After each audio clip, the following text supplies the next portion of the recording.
기자님은 건강에 대한 정보를 어디서 얻으세요? 글쎄요, 요즘은 인터넷 등 소식을 접할 수 있는 곳이 많기 때문에 여러 가지 정보를 얻고 있습니다. 네, 그리고 또 있습니다. 바로 건강을 위해 일하는 사람들, 포커스인 메디어에서 만나볼 수 있습니다. 오늘은 어떤 분이 건강에 대한 정보를 전해드릴지 궁금해지는데요. 지금부터 함께 만나보시죠.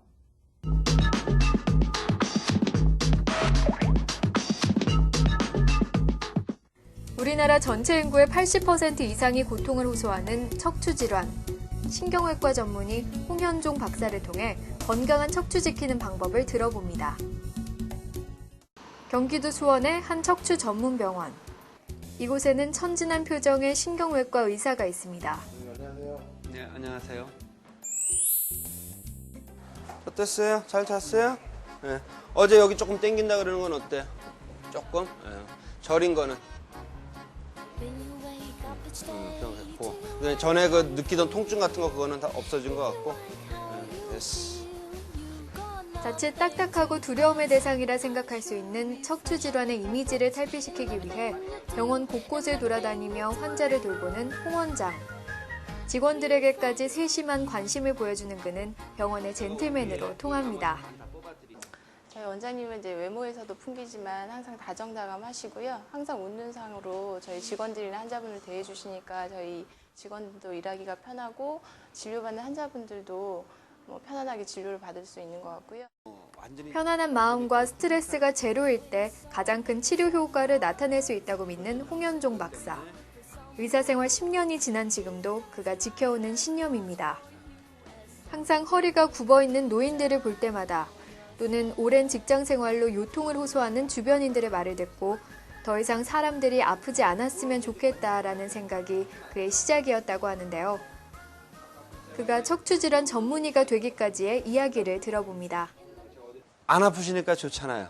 그러니까 살면서 우리가 제일 괴로운 것 중에 하나가 아픈 거예요. 아픈 것만큼 사람을 힘들게 하고 괴롭게 하고 사회적으로든 경제적으로든 많은 손실을 가져오고 그러니까 그런 거를 없애기 위해서 안 아프고 살면 어떨까라는 생각을 하게 됐어요. 그래서 그는 학창 시절 통증에 관해서 누구보다 공부를 열심히 한 학생이었습니다. 그러니까 저는 원래는 통증에 관심이 많았어요. 그러니까 아픈 거, 안 아픈 거, 왜 아플까 사람이. 그걸 보다 보니까 사람 몸에서 그래도 가장 중심이 되는 게 기둥처럼 있는 게 척추잖아요. 근데 척추에서 일어나는 통증이 굉장히 많고 우리가 허리가 아픈 사람들이 전체 인구의 한 80% 가까이를 차지할 정도로 누구든지 통증을 겪게 돼요. 그래서 그러다 보니까 통증을 연구하게 되다 보니까 척추 쪽에 관심이 많아져서 그래서 척추 쪽 질환을 공부를 하게 됐습니다. 공부를 하고 전문의가 돼 사회에 나와보니 생각보다 훨씬 더 척추 질환으로 고통받는 사람들이 많다는 걸 알게 됐고 환자들을 접할 때마다 안타까운 마음이 더 컸다고 하는데요. 홍현종 박사가 말하는 척추의 중요성, 무엇이 있을까요? 척추는 우리 몸의 가장 중요한 기둥이라고 얘기를 할 수가 있어요. 척추 안에는 팔다리를 움직이게 하는 신경들이 지나가는 통로이고 또 그 주위에는 척추 근육과 인대, 힘줄 같은 것이 붙어 있기 때문에 척추가 바로 서야지 사람이 바른 자세를 유지할 수 있고 정상적인 생활이 가능한 중요한 구조물입니다. 하지만 최근에는 잘못된 습관과 신체의 노화로 척추 질환이 늘고 있는데요. 척추 질환의 원인은 크게 두 가지로 나눌 수 있습니다. 척추 질환이 생기는 원인은 크게 두 가지를 우리가 생각해 볼 수가 있겠습니다. 첫째는 척추라는 것은 나이가 들면 따라서 자연스럽게 퇴행성 변화를 거치게 돼요. 근데 이러한 과정이 개인의 체질에 따라서 빨리 오는 사람도 있고 늦게 오는 사람도 있고 또 그러한 개인적인 요인에다가 환경적인 요소에서 나쁜 자세 또는 반복적으로 허리에 무리가 가는 일을 많이 한다든지 하는 것들이 척추 질환을 일으키는 가장 중요한 두 가지 요소가 될 수 있겠습니다. 현대에는 컴퓨터를 하거나 운전을 하는 등 기계 문명의 발달로 편리한 생활을 할 수 있게 됐지만 그만큼 개개인의 운동량은 줄어들고 이는 척추를 약하게 하는 결정적인 요인이 됩니다. 허리에 나쁜 영향을 주는 자세를 유지하는 그런 활동들이 많아지면서 현대에 오면서부터 점점 척추가 증가되고 있고 또한 이제 식생활에서도 척추에 악영향을 주는 인스턴트 식품이나 기호식품들 또 비만을 일으키는 음식들 이런 생활 습관이 안 좋아지면서 척추에 대한 질환이 증가 추세에 있는 것 같습니다. 이렇게 생활 습관이 변함에 따라 요통을 호소하는 사람들이 늘어나고 척추가 우리 몸 전체를 지탱하는 중요한 부위라는 것은 일반적으로 인식하고는 있지만 또 한편으로는 치료하기 가장 두려워하는 부위이기 때문에 병원에 오는 것을 꺼리는 경우도 많다고 합니다. 하지만 치료 시기가 늦어지면 그만큼 고통도 가중된다고 홍현종 박사는 말합니다. 모든 병이 그렇겠지만 치료에는 적절한 시기가 있습니다. 척추 질환도 궁극에는 자꾸만 진행하는 양상을 띠기 때문에 적기에 초기에 치료를 해서 하는 것이 효과가 좋습니다. 치료 시기를 놓쳤을 경우에는 척추가 신경을 압박해서 심한 경우 마비가 나타날 수도 있고 또는 여러 부위가 동시에 침범이 돼서 나중에 치료가 더 어려워지거나 큰 치료를 해야 되는 경우가 자주 발생할 수가 있습니다. 적을 알고 나를 알면 두려움은 사라집니다. 홍 박사를 통해 척추 질환의 치료 방법에는 어떤 것들이 있는지 들어봅니다. 척추 질환의 치료는 크게는 우리가 두 가지로 생각을 해볼 수가 있어요. 첫 번째는 비수술적인 요법, 우리가 보존적인 요법이라고 해서 약물 치료를 하거나 물리 치료, 그 외에 여러 가지 신경 주사 치료 등 비수술적인 치료 방법이 있고 다음으로는 역시 수술적으로 치료를 하는 방법이 있습니다. 하지만 우리가 명심해야 될 것은 기본적으로 비수술적인 치료를 하는 것이 원칙입니다. 반드시 꼭 수술을 해야 되는 경우에 한해서만 선별적으로 수술을 선택을 해서 해야 되죠. 치료를 하는데 가장 중요한 것은 개인의 특성에 따른 배경과 환경을 따져서 치료 방법을 결정하는 것이라고 하는데요. 그래서 그는 늘 고민합니다. 병원을 찾는 환자들은 5, 60대 고령 환자들이 대부분일 뿐만 아니라 이런 환자들은 기본적으로 심장병, 고혈압 등 성인 질환을 함께 갖고 있어 치료가 어렵기 때문인데요. 심장병이나 당뇨병 또는 기존에 다른 수술을 하셨거나 그런 경우에는 척추 수술을 할 때 있어서 수술적인 치료를 하기에 어려운 점이 있고 또 그런 분들이 대부분은 동시다발적으로 여러 군데 척추가 안 좋은 경우가 같이 있기 때문에 그런 경우에는 치료하기가 어렵습니다. 주사 맞았죠? 네. 긴장하지 마세요. 네.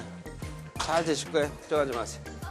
치료에 두려움을 갖는 환자들에게 홍현종 박사는 쓸모없는 걱정이라고 말합니다. 수술을 두려워하시거나 수술을 받아야 되는데 전신 상태가 좋지 못해서 수술을 받지 못하는 경우에는 비수술적인 요법으로 치료를 할 수가 있습니다. 최근에는 여러 가지 기구나 방법들이 개발이 되어서 고주파라든지 아니면 신경 차단술 또는 척추 신경 자극기 삽입술 등 수술을 하지 않고 마취 없이 안전하게 시행할 수 있는 방법들이 많이 있습니다.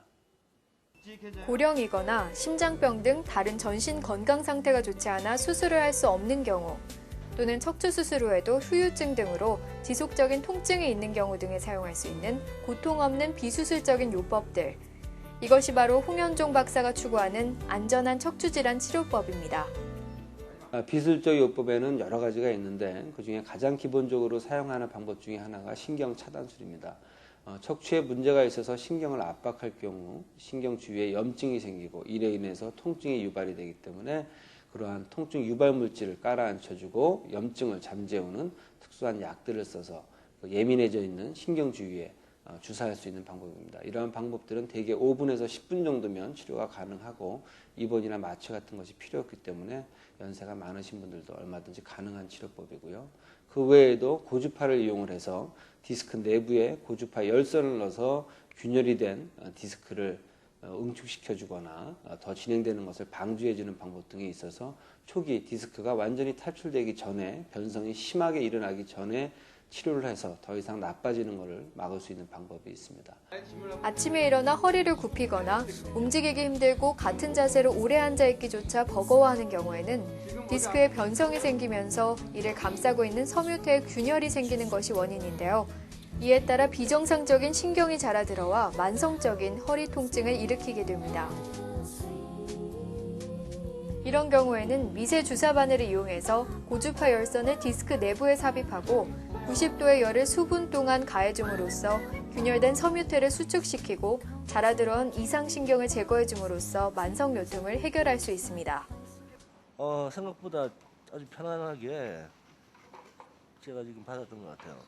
평상시 아픔, 통증보다 수술할 때 거의 못 느꼈으니까 제가 아주 편안하게 지금 제가 수술하는 거예요. 수술실에서는 긴장하고 있을 환자와 간호사들을 위해 농담도 던지며 항상 웃어주는 분위기 메이커 역할까지 해냅니다. 수술하시기 전인데 네. 두렵거나 좀 무섭진 않으세요? 떨리지요, 암만 해도. 마음이 좀 떨리지요. 그리고 선생님께서 어떤 식으로 이렇게 진료를 하실 거다, 치료를 하실 거다 이렇게 말씀해 주셨나요? 네, 이렇게 설명을 듣고 나서 이렇게 좀 마음이 안심이 되세요? 네. 선생님이, 원장님 워낙 친절하게 말씀을 해서, 그 나서고까지 말씀을 해서 막 감동해요. 홍현종 박사가 전하는 척추 건강 지키는 방법. 첫 번째, 올바른 자세를 생활화하라. 척추에 있어서 바른 자세는 척추가 거꾸로 된 더블 S라인을 형성하고 있기 때문에 척추뼈가 등받이 그리고 힙이 안쪽까지 완전히 밀착될 수 있는 자세를 해야지 정상적인 S라인의 형상을 유지할 수가 있습니다. 또 특히 발은 지면에 완전히 닿아서 체중이 아래쪽으로 내려가야지 다리를 지면에서 뛰게 되면 다리를 꼬고 앉거나 비틀어진 자세로 앉게 되면 허리에 걸리는 하중이 몇 배로 더 세게집니다. 또한 이렇게 허리를 굽히게 되면 책상에 앉아 있을 때 목이 앞쪽으로 굽어집니다. 그래서 목 자체가 앞으로 굽을 수 있기 때문에 허리를 펴야지 목이 자연스럽게 뒤쪽으로 와서 정상적인 모양을 만들 수가 있습니다. 홍현종 박사가 전하는 척추 건강 지키는 방법 두 번째, 전신 운동을 하라. 척추에 문제가 오는 경우는 대부분 이제 디스크에서 오는 경우가 가장 많죠. 디스크가 약해지거나 또는 디스크 수술 후에 약화된 디스크를 강화하는 운동은 역시 척추 기립근, 척추 주위에 붙어있는 근육을 강화시켜주는 운동입니다. 가장 좋은 것은 역시 빠른 걸음으로 걷는 경보가 가장 좋고요. 그 다음에는 수영도 도움이 됩니다. 가벼운 등산이나 그런 것도 역시 도움이 될 수가 있습니다. 홍현종 박사가 전하는 척추 건강 지키는 방법 세 번째, 칼슘이 풍부한 음식을 섭취하라. 척추에 좋은 음식을 꼽기는 힘들지만 칼슘이 풍부한 우유나 뼈째 먹는 생선, 시금치, 달걀, 야채 등을 많이 섭취하는 것이 좋고 가급적 카페인이 든 음료나 패스트푸드, 술과 담배는 피하는 것이 척추 건강을 지킬 수 있는 방법 중 하나입니다. 의사라는 직업은 사람의 몸을 치료하는 것이 주된 일이지만 환자의 마음을 이해하지 못하면 그 어떤 뛰어난 기술이 있더라도 효력을 발휘할 수 없습니다. 치료를 두려워하는 환자들에게 나을 수 있다는 희망을 전해주고 상처받은 마음을 보듬어 안아주는 것이 가장 중요하다고 말하는 홍현종 박사. 그의 치료를 통해 고통 없는 새로운 삶을 살아가는 수많은 사람들의 행복한 이야기가 지금보다 더 많아지길 기대해 봅니다.